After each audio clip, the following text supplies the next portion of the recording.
Lumps जुनूनियत by Alisha Khan, episode number 5। Thanks Eddie, हमारे लिए वक्त निकाला। यहाँ आने की वजह, सामने बैठे शख्स की बात को नजरअंदाज करते हुए वो कश लगाते हुए कहने लगा जब सामने बैठे शख्स ने जब्त किया। दरअसल एक नई प्रोडक्शन के बारे में आपसे बात करनी थी। हम एक नए प्रोजेक्ट की तैयारी कर रहे हैं। वो अपनी बात मुकम्मल तौर पर बताने लगा तो आतिश ने बेजारी से कहा, जिस पर सामने बैठा शख्स उसे अजीब नजरों से देखने लगा। मगर ये उसकी मजबूरी थी, उसे हर हाल में आतिश को राजी करना था। सर, हमारे पास एक ऑफर है। सर, हम चाहते हैं हम अपने नए प्रोजेक्ट में आपको कास्ट करें। एक जोरदार कहका लगाया, उसने सिगरेट को ऐश ट्रे में मसल दिया। अब तो मुझे ऑफर करोगे? आतिश ने मगरूराना अंदाज में कहा, जिस पर उसने अपने पसीने साफ किए। सर, अगर आप हमारे साथ काम करने के लिए रजामंद हो जाते हैं तो हम आपको एडवांस पे बहुत ज़्यादा रकम देंगे। बस आप ऑफर कबूल करें, और एडवांस आपके अकाउंट में। इस आदमी की बात पर आतिश ने 2 उंगलियों से अपनी हल्की ब्राउन दाढ़ी को रगड़ा। और अगर मैं ना करूं तो? सर देखिए, ना एक्टर्स की कमी है और ना ही शोहरत की। लेकिन अगर आप ऑफर कबूल कर लें तो दोनों का फायदा होगा। एक झटके से उसने सामने पड़े टेबल पर लात रसीद की, जिससे एशट्रे नीचे गिर गया। जो नीचे गिर कर चूरा चूरा हो गई। साथ ही बिजली बची हुई जली हुई सिगरेट की राख जमीनबोस हो गई। उसकी नीली आंखों में खून उतर आया था। छूट, अगर तुम ये प्रोजेक्ट मेरे साथ करना चाहते हो तो इसकी कुछ वजूहात है। नंबर 1 ये कि तुम्हें दूसरे एक्टर्स के साथ काम करके नाकामी का सामना करना पड़ा था। नंबर 2, पछता रहे थे तुम मुझे रिजेक्ट करके, क्योंकि अगर वो प्रोजेक्ट तुम मेरे साथ करते तो वाकई तुम्हें गंवाना ना पड़ता। नंबर 3, तुम एक लालची इंसान हो और यहाँ तुम्हें तुम्हारी शोहरत की प्यास खींच लाई है। आतिश ने एक एक बात को कुरेदा था, जिससे सामने बैठे शख्स की आवाज भागता हो गए थे। वो हैरान था, आतिश उसकी सोच से कितनी ज्यादा आगे निकला था। सच तो यह है कि तुम मुझे ऑफर करने नहीं आए, बल्कि अगर मैं तुम्हें ऑफर करूं तो तुम्हारे लिए किसी गनीमत से कम नहीं होगा। वो आतिश की बात पर सर झुका गया था। वो हैरान था कि आखिर आतिश को तमाम बातों का इल्म कैसे था, और वो आखिर कैसे इस बात की तह तक पहुंचा था। खैर, अब जो कुछ भी था सब सच था। वो सच ही तो कह रहा था। देखें सर, वो धीमे लहजे में से मुखातिब हुआ, जिस पर आतिश ने सवालिया अंदाज से गर्दन हिलाई। सर, जो कुछ हुआ उसमें मेरा कोई कसूर नहीं। इस प्रोडक्शन के मालिक ने जो कुछ भी किया वो उसे उनकी टीम से हुआ। मैंने कुछ नहीं किया। मैं मजबूर हूँ। मुझे तो यहाँ भेजा गया है हर हाल में आपको राजी करने के लिए। मेरी तो नौकरी दांव पर है। गाजी प्रोडक्शन की टीम में भी हूँ, और लेकिन होता वही है जो ऑनर कर चाहे। वो बेबसी से कहता हुआ बार बार नजरें झुका रहा था। वो तो आतिश से नजर मिलाने के लायक भी ना था, जबकि आतिश को उसकी गुफ्तगू सुनकर ये अंदाजा हो चुका था कि उसके गले में डाला गया पट्टा, जिसकी डोर उनके ऑनर के हाथ में है। जाके कहो अपने ऑनर से, काम उसे है तो वो है। और अब जब तक यहाँ का रुक न करना, जब तक तुम्हारा ऑनर अपनी गलती तस्लीम करके खुद मेरे सामने ना झुक जाए। आतिश के हाथ का इशारा मिलते ही वो फौरन से खड़ा हुआ और एक नजर आतिश को देखकर वहां से चला गया, क्योंकि उसके लिए अब मजीद यहाँ रुकना मुश्किल से मुश्किल होता जा रहा था। आतिश उसके जाते ही सोफे से उठा, मुलाजमा को यहाँ की सफाई का कहकर वहां से चला गया। Scene change, lights camera action. Zaima की बात पर पार्लर में मौजूद सभी हंसने लगे, जबकि ताबीर ने हल्की सी मुस्कुराहट दी थी। वो इस वक्त दुल्हन के लिबास में मलबूस थी, लाल रंग के ब्राइडल ड्रेस में। वो कोई खूबसूरत अप्सरा ही लग रही थी, जबकि मेकअप उसके मासूम से चेहरे के हिसाब से बेहद तरतीब से लाइट सा किया गया था, और ज्वेलरी भी ज्यादा भी हैवी नहीं थी। वाह माशाल्लाह, आप ही ये तो हीरोइन लग रही है पूरी की पूरी। मुझे लगता है ये कंपटीशन आप ही जीतेंगी। जायमा की बात पर मिनाज मुस्कुराने लगी। अच्छा, अब जल्दी करो, वो लोग हमें पिक करने आते ही होंगे। वो लोग आज पहली बार ब्यूटी कंपटीशन की तकलीफ में आने आए थे। वहाँ बहुत सारी मॉडल्स मौजूद थी, मगर ताबीर उन सब की बनिस्बत बहुत ज्यादा प्यारी लग रही थी। तकलीफ शुरू हुई।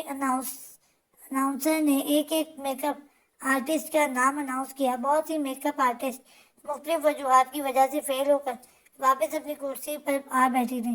کسی کی ماڈل کا میک اپ کافی ڈارک تو کسی کی جویلری کافی ہیوی تھی اور کسی کا میک اپ ڈریس سے بالکل الگ تھا تو کسی کی میک اپ میں فنیشنگ نہیں تھی. اناؤنسر نے اب تیسرے نمبر پہ ایک آرٹسٹ کو اسٹیج پہ بلایا اور ایوارڈ دیا. پھر دوسرے نمبر پہ ایک میک اپ آرٹسٹ کو بلایا اور جیک دیا. اور اب پہلے نمبر کی باری تھی. مناز دل ہی دل میں دعا کر رہی تھی مگر تبھی اناؤنسر نے اس کا نام پکارا. وہ حیرت سے تعبیر اور رائمہ کو دیکھنے لگی. واؤ آپی ہم جیت گئے. وہ خوشی سے جھومنے لگی تھی جب مناز نے تعبیر کی طرف ہاتھ بڑھایا.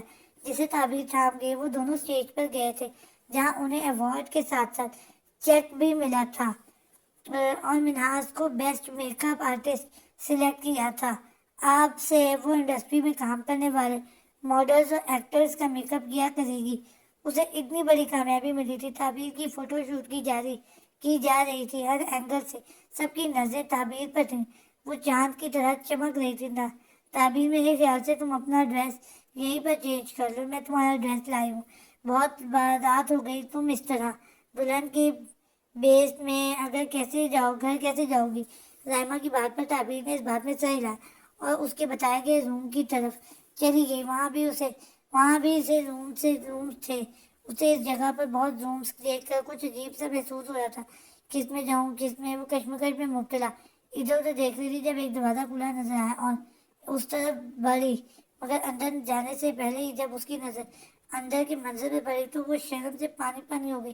ایک ڈائریکٹر کسی ایکٹر کے ساتھ بڑی ہی بے باکی سے بیٹھا ہوا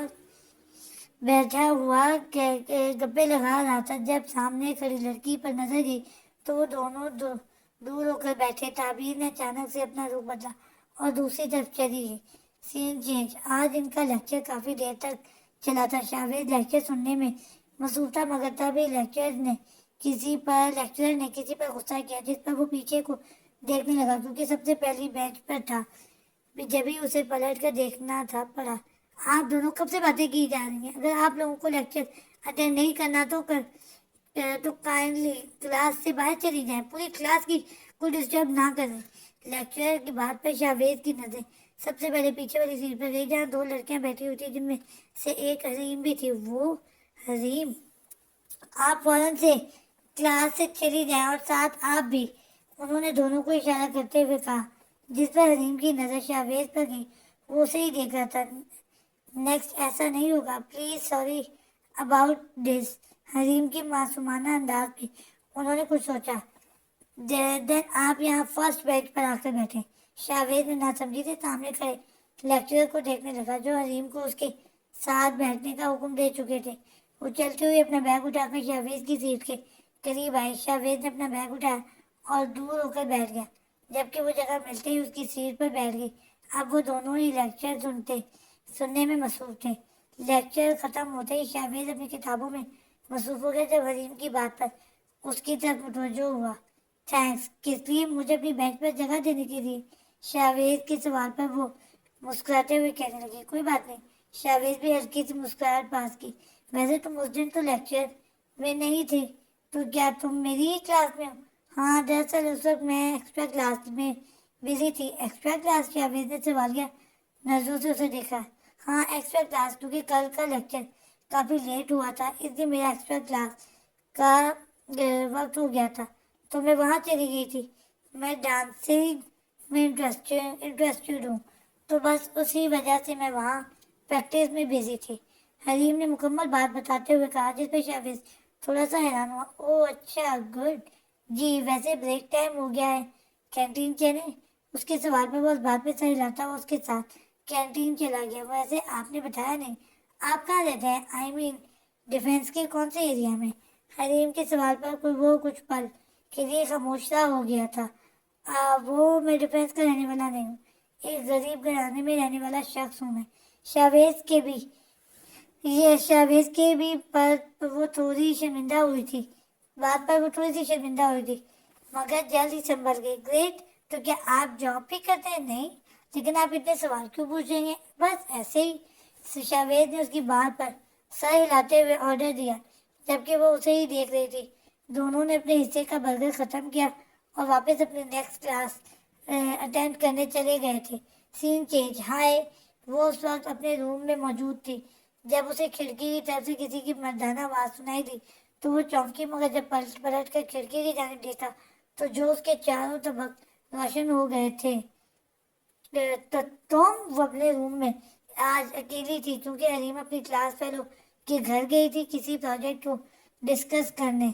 वो आज पहली बार किताबें निकाल कर उन्हें अजीब नजरों से देख रही थी, लेकिन शायद कुदरत को भी ये मंजूर ना था कि वो पढ़ाई करे।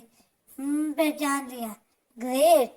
वो बड़े अंदाज आराम से खिड़की से अंदर छलांग लगाता हुआ सामने सोफे पर आ बैठा, जबकि आयजल एकदम से उछल कर दरवाजे की तरफ भागी और दरवाजे को लॉक कर गई। तुम यहाँ क्या कर रहे हो? वो सवालिया नजरों से उसे घूरने लगी। हमेशा की बनिस्बत आज वो थोड़ी ढंग के उलिये में था। तुमसे मिलने का दिल किया तो सोचा आ जाऊं। सोचा आ जाऊं। वो बड़े आराम से कहता हुआ सिगरेट जलाने लगा, मगर उसे वो खुद की तरफ घूरता पाकर वो फिर रुका। ऐसा बिल्कुल भी मत सोचना, मैं तो एहसान चुकाने आया था। अपनी बात को बड़े आराम से दूसरा नाम देकर वो कश लगाने लगा, जिस पर आयजल ने उसके लबों से सिगरेट निकाला और चलती हुई खिड़की की तरफ गई और हाथ बढ़ाकर सिगरेट नीचे फेंक दिया, जबकि वो उसकी ऐसी हरकत पे उसे ही देख रहा था। मुझे पता है तुम इसका हिसाब मांगोगे, लेकिन यहाँ सिगरेट पीना अलाउ नहीं है। अगर मानो आंटी को जरा सी भी भनक हो गई ना, मुझे कटहरे में लाकर खड़ा कर देना है। तो उन्होंने वो तमाम बातें बुलाया उसे समझाने वाले अंदाज में कहने लगी, जिस पर वो मुस्कुराया। ओ अच्छा, मुझे नहीं पता था। खैर सॉरी, नेक्स्ट टाइम बाहर ही पी कर आऊंगा। वो बड़े से आराम से कहता हुआ उसे घूरने पर मजबूर कर गया। तुम ये बताओ कि तुम यहाँ आए क्यों हो? वो धीमे लेकिन सख्त लहजे में कहने लगी, जिस पर वो सोफे की पुष्ट से टेक लगाए आराम से बैठ गया और उसे भी बैठने का इशारा करने लगा, जिस पर आयजल ने उसे मजीद घूरा। चलो फिर मैं बता ही देता हूँ। दरअसल आज सुबह तुमने मेरा सिर्फ एक सिगरेट जाया किया था, लेकिन पूरी डब्बी मेरे हवाले कर दी थी और मैं भी गया। आखिरी अल्फाज पर वो डिटाई से जोर देने लगा। तो ये कि मैडम, मुझे तुम्हारा ये एहसान उतारना है। अब समझ नहीं आ रहा कैसे उठाऊं। अगर सिगरेट के बदले सिगरेट ही देता हूँ तो फायदा, क्योंकि वो तो तुम्हारे साइड ड्रॉ में पहले ही ऑलरेडी इतने पड़े हुए हैं। जुरैज ने उसके पीछे नजरें करते हुए जिसमें से आयजल हैरत से पीछे देखने लगी। वाकई उसकी दराज खुली पड़ी थी जिसमें से सिगरेट की डब्बियां झांक रही थी। फिर मैंने सोचा कोई तोहफा दे दूं, लेकिन मैडम को ये लगता था कि मैंने उसे प्रपोज किया है, उन्हें प्रपोज कर रहा हूँ, इसलिए सोचा मिलकर पूछूं कि क्या करना चाहिए। उसने आखिरी जुमला अपने होठों पर उंगली फेरते हुए कहा, जिस पर आयशा ने दांत बीचे। तुम उठो और जाओ यहाँ से, मुझे कुछ नहीं चाहिए। और तुम यहाँ आए कैसे? तुम्हें किसने बताया मैं यहाँ रहती हूँ? उसके सवाल पर जरेज ने जेब से एक कार्ड निकाला और उसकी तरफ बढ़ाया। आज सुबह जब तुम मेरी बाहों में कैद थी, वहीं शायद तुम्हारा ये कार्ड भी गिर गया था, जैसे जिसे फॉलो करते हुए मैं इस हॉस्टल तक आया। वो उससे पूरी बात बताने लगा। हो गया, जहाँ से आए थे वहीं से वापस भी जाओ उसे, और दोबारा ऐसी कोई घटिया हरकत ना करना। और मुझे कुछ भी नहीं चाहिए तुमसे।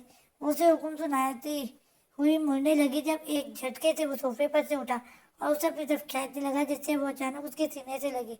सुनो मैडम, हमेशा तुम्हारी नहीं चलेगी और मैं यहाँ से तब तक नहीं जाऊँगा जब तक तुम्हारा एहसान ना उतार दूँ।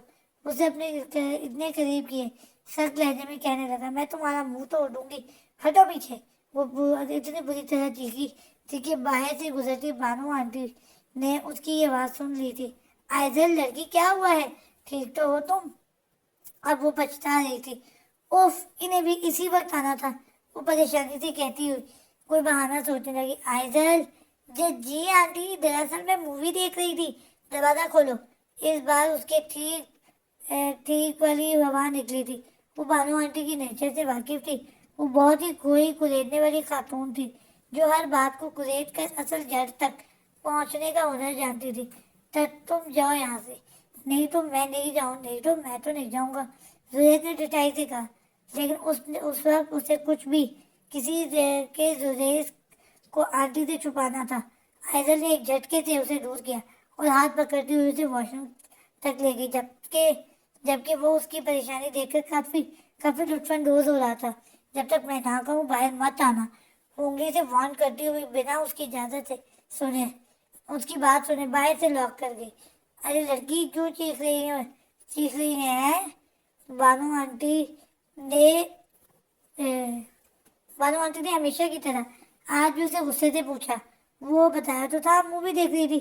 آئزل نے آنکھیں چھوٹی کرتے ہوئے کہا، ہاں مگر کدھر دیکھ رہی تھی؟ ٹی وی تو بند ہے۔ آنٹی نے پورے کمرے پر نظر ماری جسے جائزہ لے رہی تھی۔ ہاں وہ تو موبائل پر دیکھ رہی تھی نا۔